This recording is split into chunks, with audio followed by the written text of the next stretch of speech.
தற்போது நம்மிடையே பத்திரிகையாளர் திரு கோட்டீஸ்வரன் அவர்கள் இணைப்பில் வந்திருக்கிறார். வணக்கம் திரு கோட்டீஸ்வரன். தாவேகாவிற்கு விசில் சின்னம் ஒதுக்கப்பட்டிருக்கிறது. இது குறித்து தங்களுடைய முதற்கட்ட பார்வை.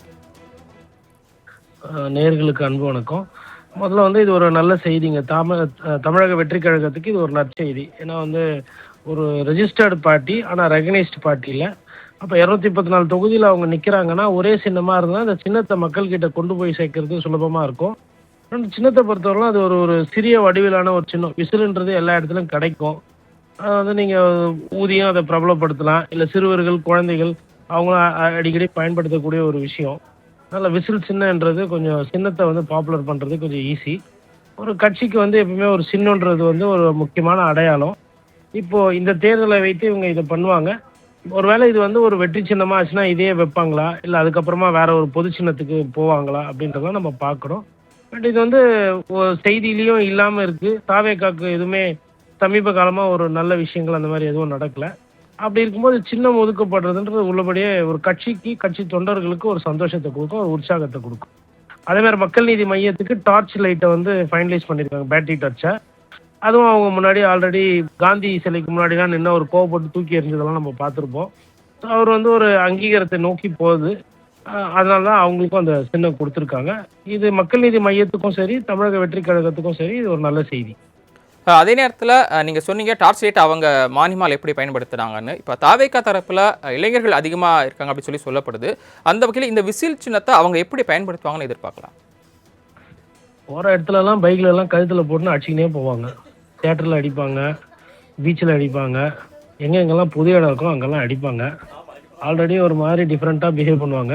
இப்போ கையில் பிகில் வேறு கிடச்சிருக்கு, ஊதி அலப்புறம் பண்ணுவாங்க.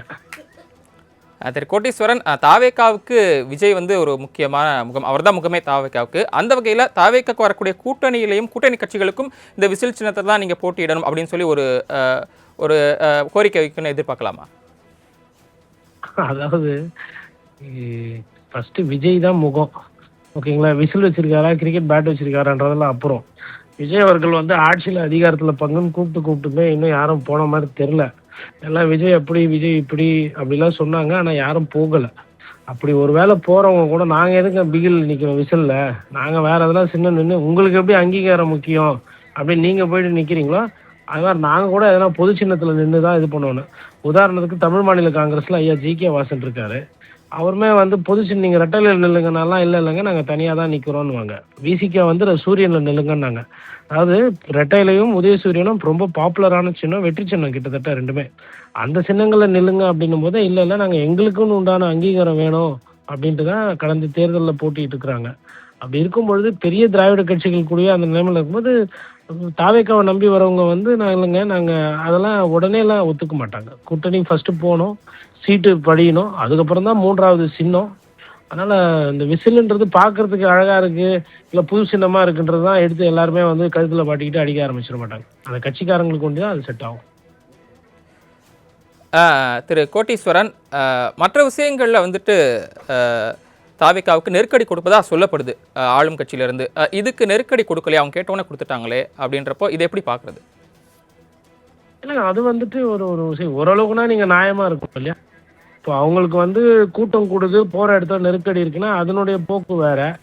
அதுக்கப்புறம் ஜனநாயகம் படம் ரிலீஸ் ஆகிறதுல வந்து சென்சாரில் பிரச்சனை இருக்குன்னா அதனுடைய போக்கு வேறு. இது ஒரு சின்னம் என்பது ஒரு கட்சி வந்து ரெஜிஸ்டர் பார்ட்டியாக ஆகுது, அது வந்து ரெகக்னேஷனுக்கு தேர்தலில் வாக்கு வங்கி பண்ணால் அவங்க கேட்குற சின்னத்தை அப்புறமா ஒதுக்கணும். இது வந்து ஒரு குரூப் ஆஃப் சிம்பிள்ஸ் கொடுப்பாங்க. இந்த குரூப் ஆஃப் சிம்பிள்ஸ்க்கு உங்களுக்கு 1 2 3 வரிசை போட்டு கொடுங்க, அதில் எதனா ஒன்று எங்களுக்கு அவங்க வழங்கி தரோம் அப்படின்னு சொல்லி அது ஒரு இருக்கிற சட்டத்தில் இருக்கக்கூடிய ஒரு ஒரு நடைமுறை தான். அப்படி தான் வந்து ப்ரெஷர் குக்கர் கொடுத்தாங்க ஒரு காலத்தில் அமமுகவுக்கு, அப்புறம் பரிசு பெட்டி கொடுத்தாங்க அடுத்த தேர்தலில். இப்போ இந்த தேர்தலில் விசில் கொடுத்துருக்காங்க. இந்த தேர்தலில் வந்து போதிய அளவுக்கு டெபாசிட் வாங்கலை, வாக்கு விகிதாச்சாரம் வாங்கலை, இல்லை சட்டமன்ற உறுப்பினர்கள் தேர்ச்சி பெற்றனா அடுத்த தேர்தலில் விசில் திருப்பி கொடுப்பாங்கன்னு கன்ஃபார்ம் கிடையாது.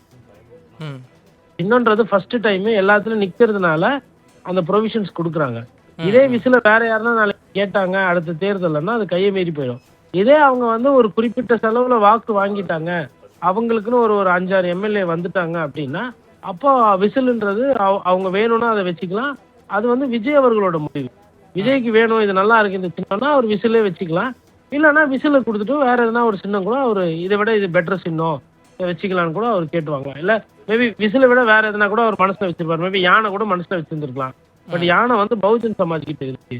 அதுவும் இப்போ இன்னைக்கு வந்து விலங்குகளோட சின்னம் வந்து கொடுக்கறது இல்லை அப்படின்னு ஒரு முடிவு எடுத்திருக்காங்க. அதனால சில பல பிரச்சனைகள் வருதுன்ற மாதிரி.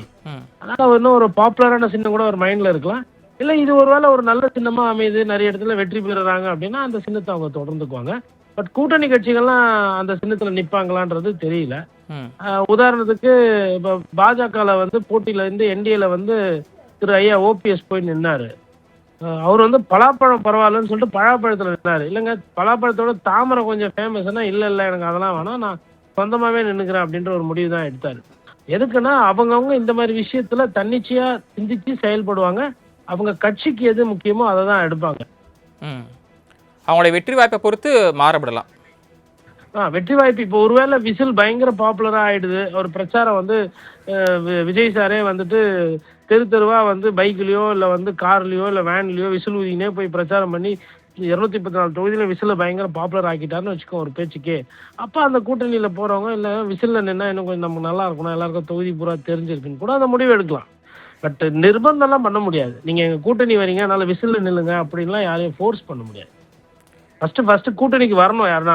வந்ததுக்கு அப்புறமா அது பேசுறது அதுக்கு இன்னும் கொஞ்சம் பொருத்தமா இருக்கும். பார்க்கணும் யார் வராங்க என்ன ஏதுன்னு. இவ்வளவு சொல்லியே இன்னும் இந்த நேரம் வரல அப்படின்றது விஜய் அவரோட அரசியல் தன்மை வந்து மற்ற கட்சியினர் வந்து இன்னும் சீரியஸா எடுத்துக்கல. விஜய் ரசிகர்கள் எடுத்துக்கிற அளவுக்கு விஜயை வந்து அரசியல்வாதியா மற்ற அரசியல் தலைவர்கள் எடுத்துக்கல. நன்றி திரு கோட்டீஸ்வரன். இணைப்பில் வந்து தங்களுடைய கருத்துக்களை பகிர்ந்து கொண்டமைக்க.